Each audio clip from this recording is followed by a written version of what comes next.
Um, and I'll be talking with the mind that I'm addressing startups. That means I will not be speaking as though I'm talking to people that owns big businesses, multinational. So I'll be getting down to the roots of what has been our reality most likely. So for this night, I've been asked to speak on the facing the challenges, dealing with the challenges that will be facing business startups, meaning that we want to address those things that might be our challenges in our individual businesses. By God's grace, I've started business so many years ago, but my first registered business started 12 years ago. So I understand the reality of what could face business startups. So I'll be talking from this perspective. For the sake of this presentation, I'll be only touching four things.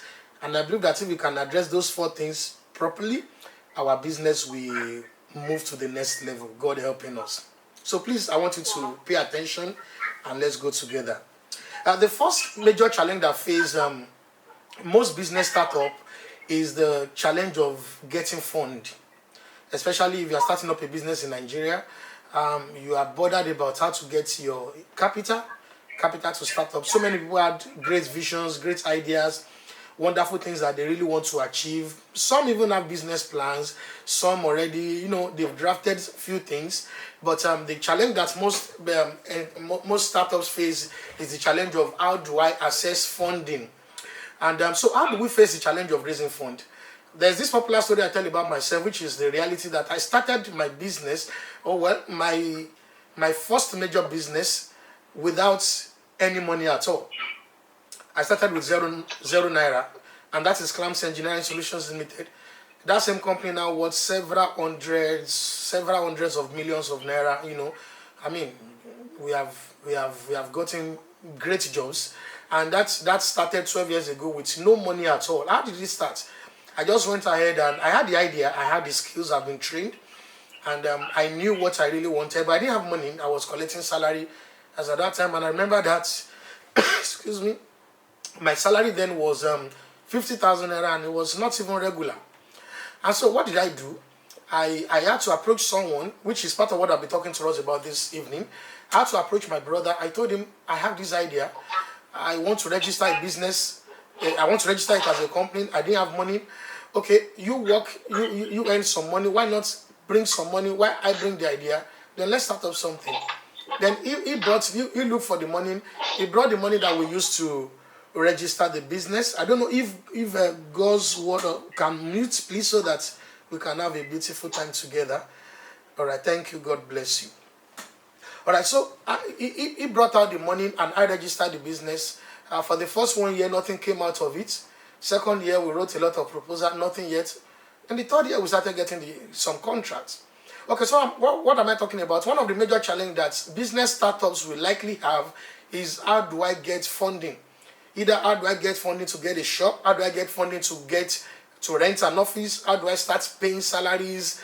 Because, and I'll be telling you some personal stories this evening, because I was faced with the same thing, that how do I pay salaries? How do I rent office space? How do I keep paying? How do I do a lot of those? And so how do I come out of all these things? The first thing I did was the partnership I told you about. I spoke to my brother, and he was willing to drop some money that we were able to use to register the business. After that, I took a step further, because now I run a servicing company, an engineering services company. We provide services in the aspect of water engineering, fire protection, steel structures, fabrication, and the like. Okay, so we need people, we need personnel that will be able to work. And I have no money to even pay people to employ staffs. So how do we proceed? So what I did was that I had to approach two other people. Remember, I didn't have money to even start in the first place. I approached someone else to give money to register. So I went ahead and I spoke to two other people. I said, okay, why not let us come together and do something together? Then any business that comes to us that we start together and we're able to accomplish, then we share the profit equally. Excuse me. Despite the fact that I registered the business with my brother, so I brought two other people that are not even my family members, but they are skillful. So let's do things together. You have the skills, I have the business. I also have the skill, but I cannot do everything together. And we reached a concession. And so that was how we started. We started, so any business that all of us will be looking for business, well, I do more of the looking for the business anyways. But when the business come, then they go and execute. If I have time, I will also join them. Then when the profits come, we share it. We share the profits. That was how we started. We started getting money. So I didn't need to pay staffs because I didn't even have money to pay staffs. I didn't need to look for money or borrow money to register register the business name, the company, because I didn't even have the money. But what do I have? I have the pitch. I have the idea. And I was willing to go all out for it. You know, I remember something about Jesus, and which I want to encourage every startup. You must be able to convince people either to patronize you or to partner with you. Jesus was homeless. In quotes, Jesus had, because he said that the Son of Man had no place to lay his head. Yet the homeless Jesus, in quotes, will go about and will talk to people that have homes and say that, follow me, I will make you fishers of men. And they will drop their gears, they will drop everything they are doing, and they will follow him. What did he do? He was able to pitch his business appropriately. So sometimes, even if you don't have anything, know what you want, have the skill, the necessary skill, and know how to convince people, know how to pitch your business. This same skill will help you in everything. It will help you in getting investors. It will help you in getting customers. It will help you in so many other areas of your life. So that was how we started. So one of the challenges I face is how to get fund. What do you do to get out of that challenge? Know your business, know how to pitch it, embrace collaboration, embrace partnership.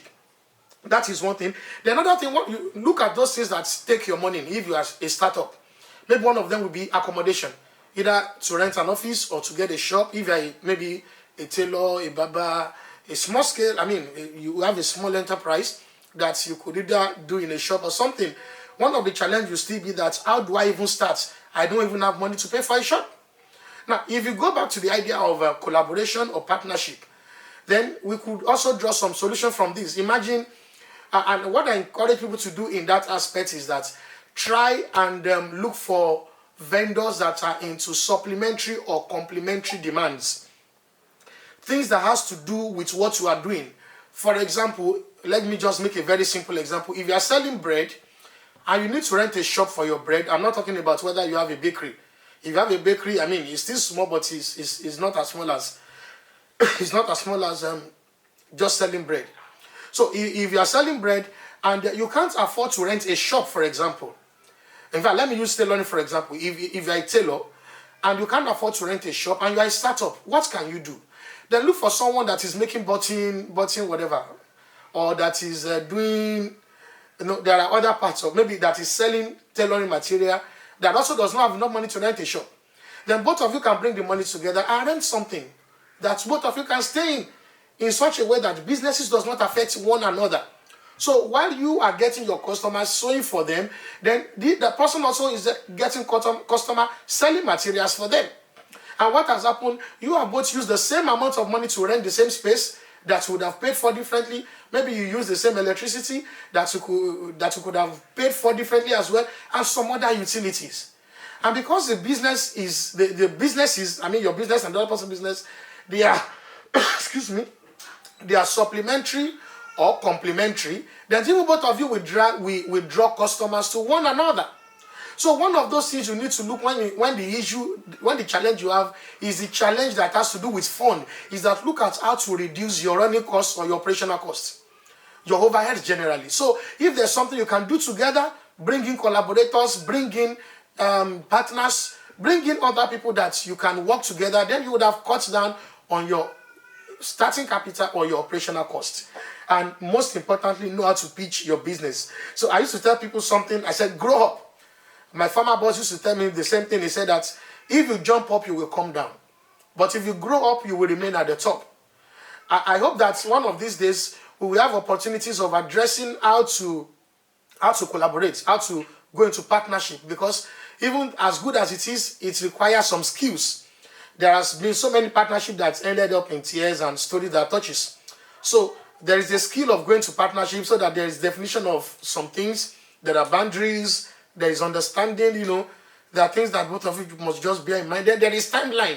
Because if you are doing such partnership, there must be, okay, let's do this thing for 5 years, let's do it for 3 years, or let's do it for so long as when we can both go part ways. Maybe we have enough capital, individual, as maybe one of us have enough capital to start his own, there should be terms of reference for partnership, but today is not the day to talk about how to strike partnership. I'm just telling us on how to manage the challenge of funding. If you don't have it, you might not even need to borrow. Go into partnership and go into it very well. Seek collaborations. Tune down your cost of operations. Tune down your overheads by collaborating with others, and that might actually save us a lot of money. All right, so I wrote something. I said that sometimes you need to run before you fly, especially for startups. But I now wrote something. I said, just don't get used to running that you forget to fly. Let me say it again. Sometimes as startups, you need to, before, so that you can run, so that you can fly, you might need to run. Sometimes you need to run before you fly. The only thing is that don't get used to running that you forget to fly. So when you are a startup and you want to have your own to yourself, I just want my shop to myself, I need my space to myself, I want this to myself, my staffs to myself. Know that sometimes it's not bad if you run a little while. I mean, if a plane is going to fly, say for some jets, you might need to taxi a bit. You might need to run. Then you can now generate momentum enough to fly. All right? Okay, so the second thing we will also be looking at is the challenge. Another challenge that faces business startups is, how do I break even? How do I make money? How do I get profit? Because, sometimes I will still be talking about the issue of competition, but sometimes the reality is so terrible that it's difficult for you to make ends meet. Especially if you are starting on a small scale and you are not having so much and you are among so many competitors. So the challenge is, how do I break even? Now, let me give us two scenarios. Well, one thing I've come to understand is that there are two ways to break even or to turn over. Let me say to turn over. One of the ways is that you can be selling to large number of customers. For example, if you are making a profit of,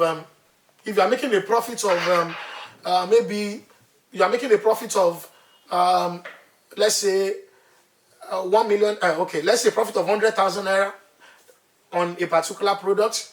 For you to let's go down a bit. If you are making a profit of 100 naira, for example, on a particular product, for you to be able to make like 100,000 naira, then you must be ready to have like about 1,000 subscribers, 1,000 customers. So one of the ways to turn over money is for you to have a large base of customers.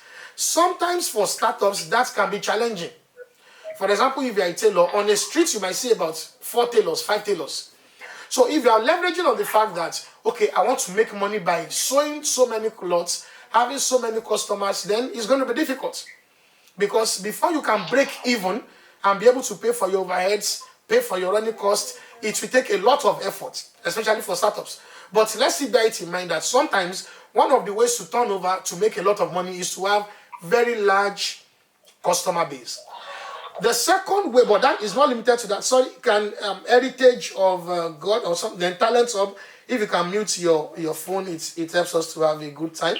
God bless you. Thank you. All right, so the second way that we can actually break even, don't forget that the first way is that you can have a very large customer base. The second way is that you can have few customer base and have a wide margin.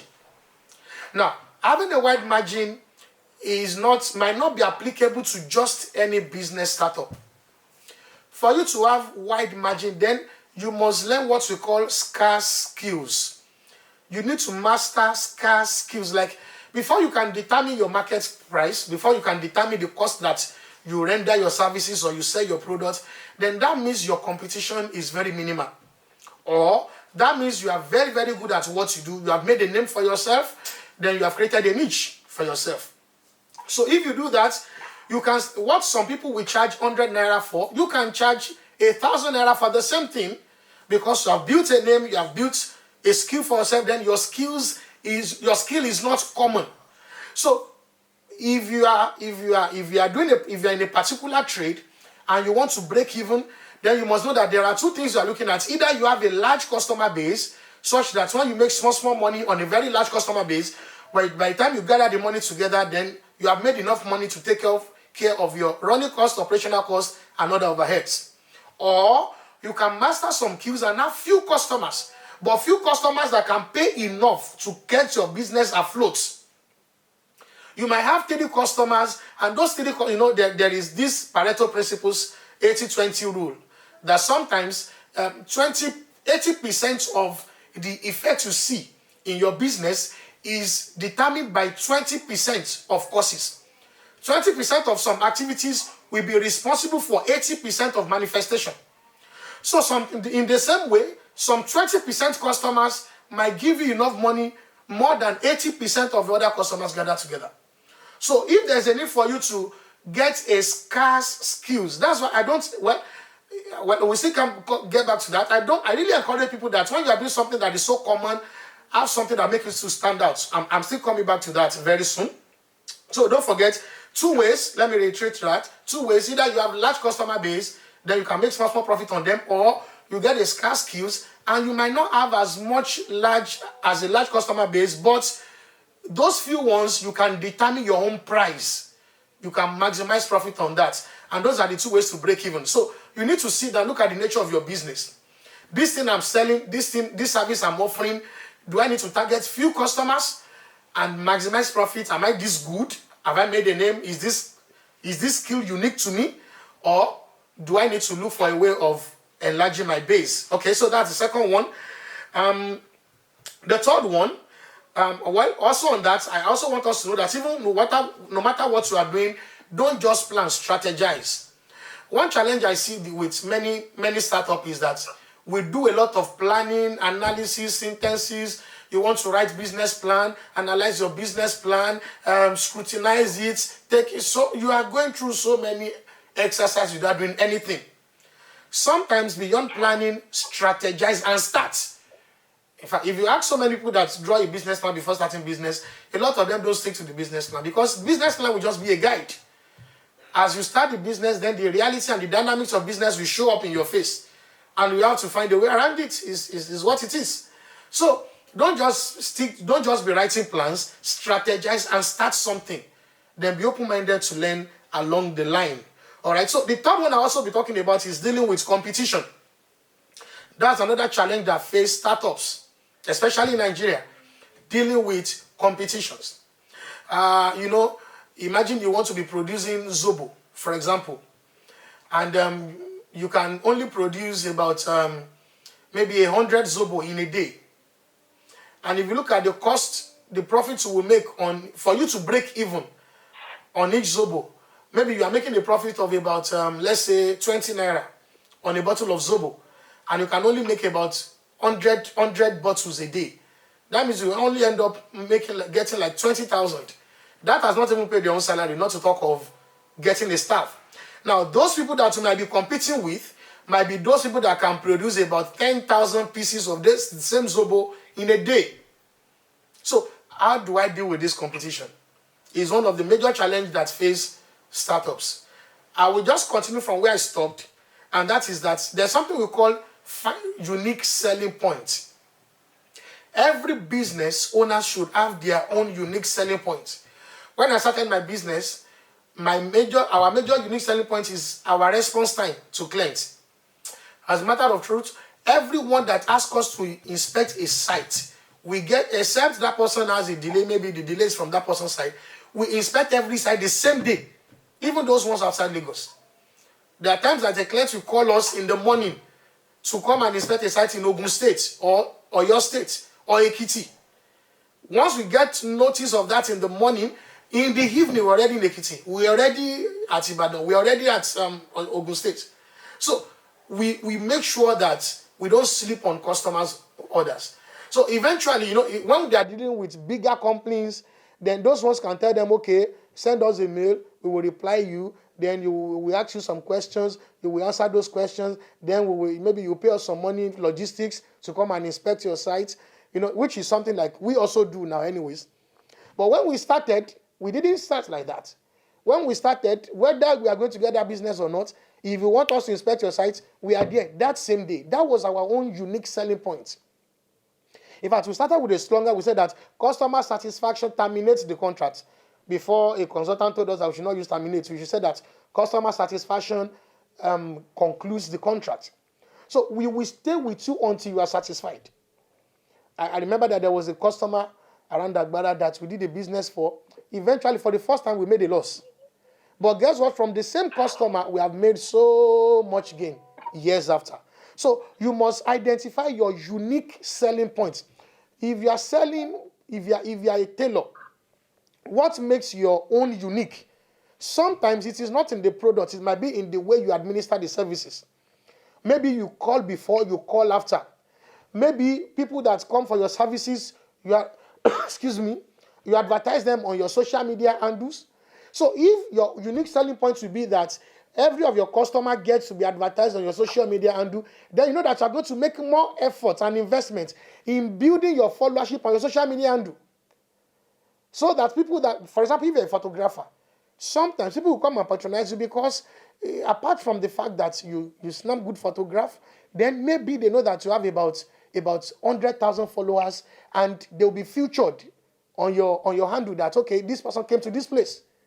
So that means while others are trying to look for how to photograph, how to get more customers, you are looking for how to build your social media network, because for you, your social media network is your own unique selling point. So every startup must understand this, that, okay, this is what makes me stand out. This is the edge I want to have over my competitors. And you stay with that. When it gets to a point when you have exhausted that car, because you must have a game plan. When you have exhausted that car, then bring out another game. These days, you have other things that is our unique selling point. But when we started, it was our prompt response.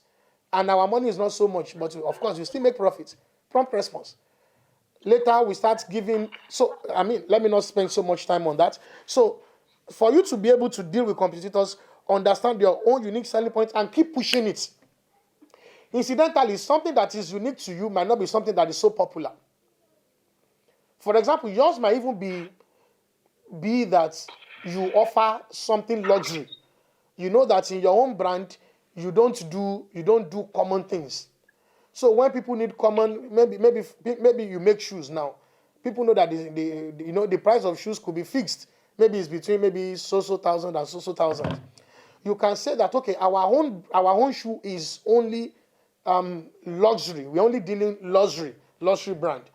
So that will influence the kind of customers you go for. Don't forget the first point we said, that you can also make some money when you have a scarce skills, and you might have fewer customers, but those fewer customers can take care of everything. You might even make more money than those that have a very large customer base, right? So do that. So look at something that make you stand out of the crowd and keep pushing it. Then with that, you think outside the box, because you must not be caught on fresh. You must always up your game. Always up your game. And I didn't plan to say this anyways, because but let me also say that if you're a startup, okay, let me just leave that to another time, so that we stay on course for today. So think outside the box, or think as if there's no box. Make sure that you continue to up your game, even with your unique selling points. Make sure that you are doing something beyond. You are doing what is unique, what makes you unique, and you are doing better at it every time. It's okay. For example, let me say this again. We're in an era whereby people are moving from getting products alone to having a lifestyle. So if you are a startup, you must think of, you might need to think of how you want to bring in lifestyle into whatever you are doing. And you can bring that into every space. Or let me not say every space, many spaces rather. For example, if you are a tailor, your own unique selling point might be that you might have a small lounge. When I say lounge, I mean just a small place whereby people can test their dress. You have some lamp stand where people can take some pictures. Maybe your brand comes on. Something. Just think about lifestyle. It could just be a cool place whereby some VIPs can sit. So even though you are selling shoe for everybody, there's still a place where VIP can sit and receive for VIP treatment. All those things will affect the cost you render your service. And it will make people, there was a time, I was on this point, I'm on point number 3. Let me share this story with you and I will stop there. Some years ago, maybe about 5 years ago or thereabouts, as at that time, I used to barb my hair for 300 naira. Then suddenly, I don't know, all of us know this Nest Barbing Salon. They just came towards the environment. And Nest Barbing Salon, they barb hair for for 1,000 naira if you want to buy normal hair. Then if you want to dye your hair, another 1,000, I think 1,500. Then if you want to do one other thing, if you want to relax your hair, yes, want to maybe another 500. A total package will be about 2,000 naira for a normal hair, not even like you are now doing dread or you are locking your hair or something. Also, imagine 300 naira to 2,000 naira. Guess what? Because around that time, I felt I would have preferred something like a lifestyle beyond the ordinary. So I moved from 300 naira to going to Next to Barb for all the total package of 2,000 naira. Why? Because they have a fusion of lifestyle with the barbing that they are doing. And that was their own unique selling point. The environment is cozy, is interesting, is beautiful. As time goes on, I got tired of the Nest because what seemed to be for only few people now, many people are coming there. And I was like, if I were the one managing that particular brand, then I would create another one that is meant for VIPs. So I can make it 5,000 naira. And I just want to create a lifestyle for people. And few people will come and patronize that place, and they'll be happy that they have their privacy, then they have their class, an experience of class. We are in the days whereby people even love fake, like they love class. So just know something that is unique for your business that will make you to stand out and keep pushing it. Keep pushing it. So lastly, this is my last point, plan to scale up. Scaling up is another challenge, Scaling up is another challenge for so many business owners because they're like, they desire to move from where they are currently to a higher place. But it's not easy. And why is it so difficult? Because it's not just that they are just startups, they continue to have the mentality of a startup. So they don't have any plan to be beyond who they are. And some of them that have it, they don't have a strategy to implement it. Okay, so one thing that will actually help us in this area is, number one, keep records. For you to face the challenge of how to be able to scale up, keep records. When I started my business, I think about 3 years after I started, maybe about 5 years, 3 to 5 years after starting business, I discovered that when I went through my record, when I say record, POs, LPOs, business record, as in jobs that they gave us, I found out that we turned over 33 million naira that year. But as at the time I was checking that record, I do not have 500,000 naira. And I started thinking, okay, where did this money go to? I'm not humanizing, I'm not drinking. So what do I spend this money on? And that experience alone changed everything about me. Till date, I rarely spend cash. Because I want to be able to, apart from the fact that we have people that keeps business record, even our personal record, I want to be able to keep it. So that even if I don't know how I spend money, I can just get my bank statement, I can look at it, and I can evaluate where my money has been going to. The same way for business, and I don't just say this is my business. Have record, no matter how small it is. Keep record of how much you buy materials used for your business. Keep record of how much you sell it. Keep record of your margin. Keep record of your overheads. Keep record of everything to the little thing. In fact, if you are giving some, maybe you bake, and your pastor comes to visit you, and you feel like the best thing to do is to pack some of your small chops and give, it's okay. As you pack it and give, write it down. That okay, on the 7th of February, where we small chops of about 5,000 naira, description, we gave it as hospitality to pastor. By the time you are checking your record after 6 months, and you see that you had a turnover of about maybe 2 million within 6 months, and out of those 2 million, you have done refreshment for people, hospitality with about 300,000, you will have a rethink. But if you don't keep business record, it will be difficult for you to scale up. Even if you consume it yourself, it doesn't mean you should not eat it. Just keep record. Keep record of rent. So that you can now look at it and say, okay, we are paying this rent, we are making this money. Okay, if you now want to grow, if you want to employ one more hands to assist us, can we afford it? Can I afford it? If I want to know, when you have proper record, it's good, it's easier for you to scale up. Including records of when the business is low, when you make some shortages in your business. So one thing, if you are planning to scale up, you must always be ready to start from keeping record. Financial, and what are the records to keep? Keep financial records. I'm emphasizing on that because that is all. Sometimes you will think you are making profits, meanwhile you are making a loss. Maybe you sell a business and after selling that business, you felt that you have made a profit of about 200,000 naira. Meanwhile, because in your mind you are making a profit of 200,000 naira, someone can come and negotiate you further. And because you're like, okay, I make 200,000, okay, let me give that person a discount of 100,000 naira. 100,000 is also okay, because that is what you think on face value. But you have not calculated the money it took you to take bike, to go and buy material. You have not calculated how many times you have to return the materials before you got it. You have not calculated you have not calculated so many other factors of production that you put into it, including the cost of sales. You have not broken down your rent. You've forgotten that you pay rent from every sales you make. But because you're not keeping record, you think that when you make 100,000 naira profit, all the profit is your own. Meanwhile, it's not your own. But when you say like, okay, I pay rent of 300,000 for this shop. If I divide 300,000 by 12 months, how much am I paying in rent in a month? Okay, if I divide it into weeks, how much am I paying in a week? How much am I making as a profit in a week? Okay, so if I'm making a profit of 200,000 naira in a week, and I find out that by the time I take my rent, my light, energy consumption, so many other things, security, all those things, logistics, you discover that in a week, your logistics is going towards maybe about 50,000 naira. So you now know that you're not making a profit of 100,000 naira on that thing.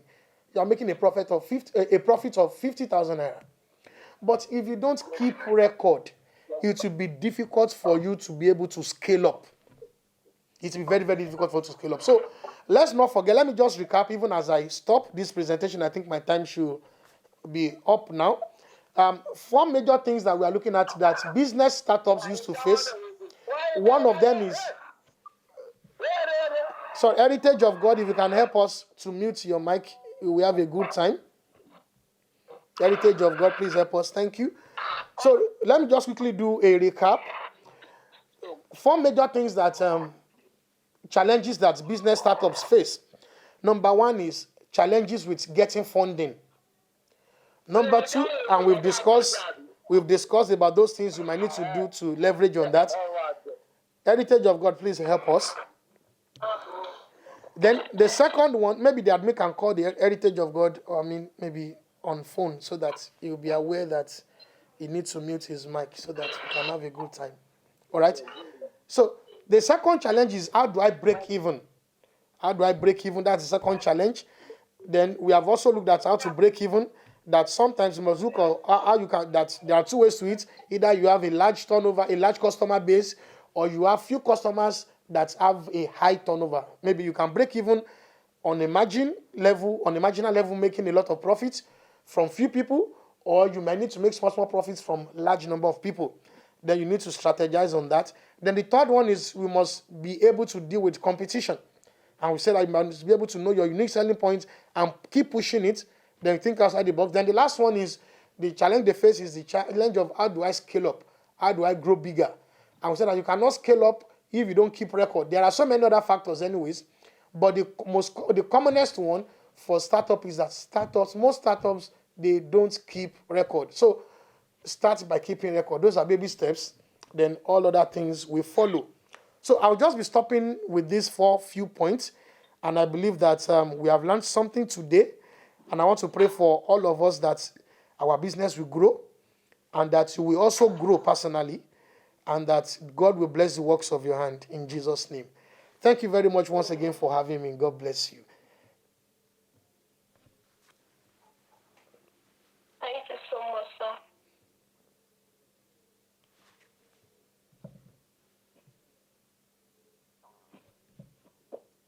So I guess there'll be time for questions and answer. If we have anyone that has some questions in the house, you can please. I think the admin or moderators should help us navigate that question and answer so that we can move on. Okay. I'll just put up my question right here. My name is Daniel Oluwasho. All right. And my question goes thus.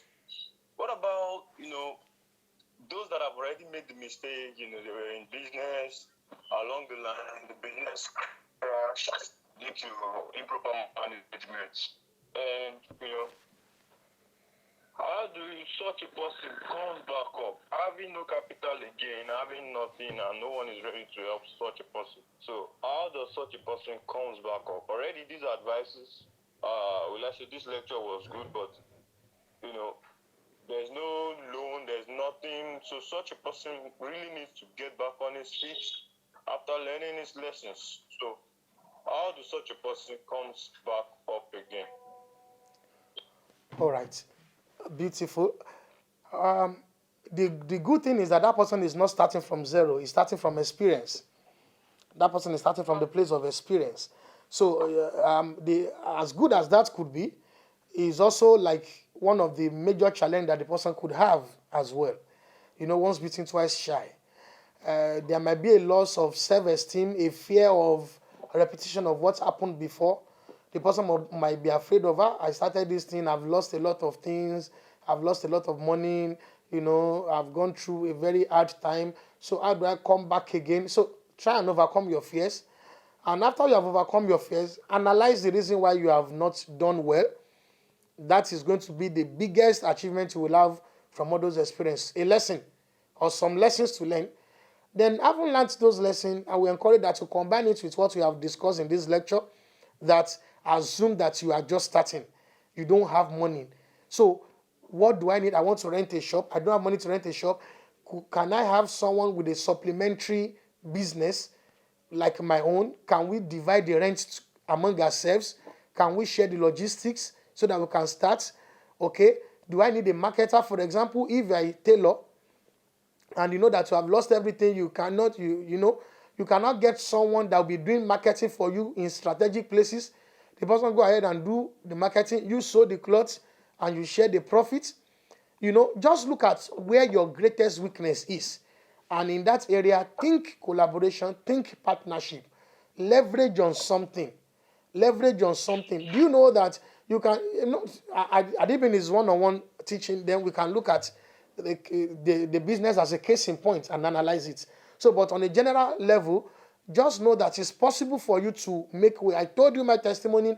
I started with no money, and now, the business has turned over, several hundreds of millions of naira at different points in time, different times till date. So you can do it, but look at what you need to leverage on and leverage on it.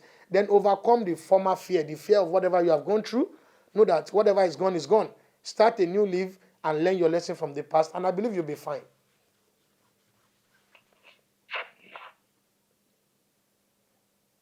Well noted, sir. Thank you, sir. You're welcome.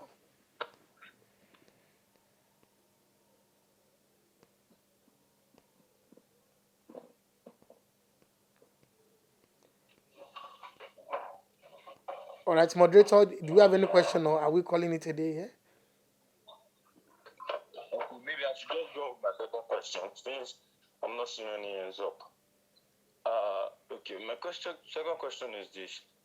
For most of those that just sell petty things online, okay, like, someone selling maybe perfumes, clothes, of which such a person might end up going out there to buy after you must have paid your advance payment or something. How does such a person grow that business? Remember, there will be cost, and when I say cost, I mean, okay, he's buying one. Okay, how do I put it now?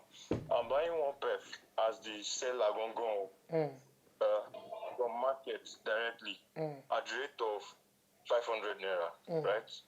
So, and my transportation will be, let's say, Procom 200, that's 700. And what else is there? Okay, let's just, that's all, right? And because I did not really have customer base and I really don't have that much, so by the time someone just book, another person book, maybe probably 3 people booked, and I'm selling for them each 1K. Remember, I'm spending probably that's 1.7 on the 3 people's stock, and I will be getting 3K. But at the point where it is not that same way, whereby I just got one customer and it needs it ASAP, probably for a party, and it's going out. So in that case, what does such a person do? You know, I'm you understand? Like, Okay, so like along the line of the lecture, you will discover that we talked about how you can break even, and we said that there are 2 major ways.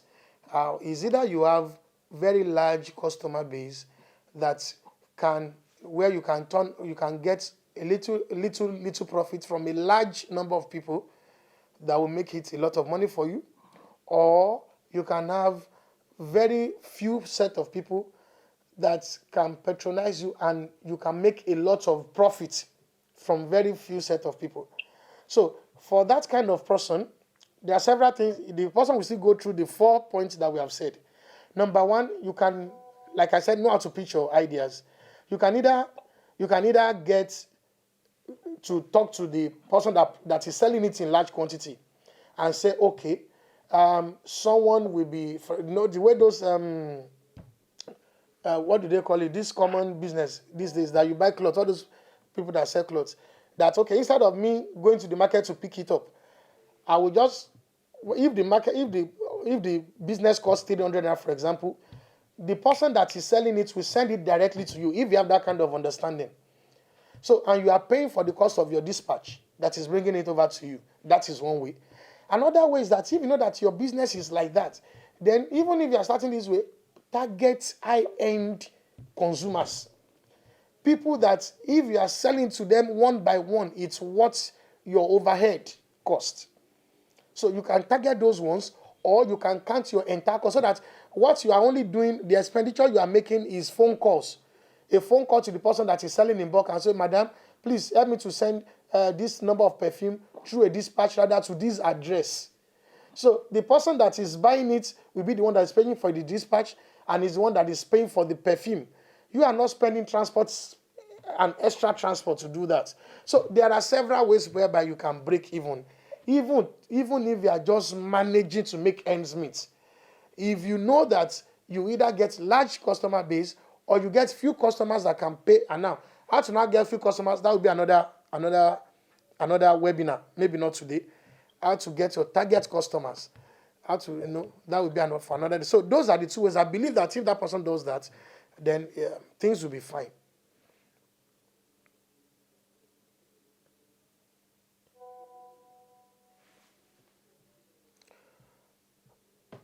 Adas, are you still there? Yes, sir. I thought was still going to ask another question. I think he's not even here again. Please, do we have any other person with a question?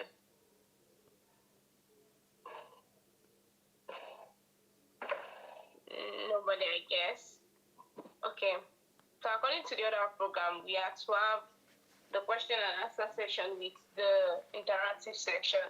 But due to our time, I'm just going to drop the interactive section. It's supposed to be a poll initially. That was the plan. It's going to be a poll where we are going to vote according to the poll to drop our own ideas and opinions. So I'm just going to drop those polls, and I plead with us that we do justice to them as soon as we get them. So without wasting much of our time, since there's no other question, I would like to appreciate our guest for tonight. Thank you so much, sir. It's a whole lot of lessons. I mean, my books filled up. Thank you so much for the teaching, sir. We are grateful and we feel honored to have you. And I would like to say a big thank you to